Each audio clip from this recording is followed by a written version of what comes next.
I think that every agent should do when deciding where they want to service is one, they definitely need to do research in their local MLS. I need to know the rate of sale. It means nothing to have $1 million sale and only one house sold in the past 12 months. However, if I could have a community where there were 60 sales at $500,000, then you understand that there's substantially more volume. So I do want to know the rate of sale.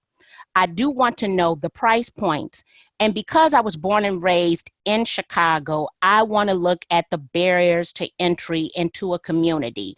Sometimes you have that agent who lives there who is very instrumental in that community. Even in Chicago, we have some agents, top producers, they're married to aldermen. That means they're going to every freaking community event.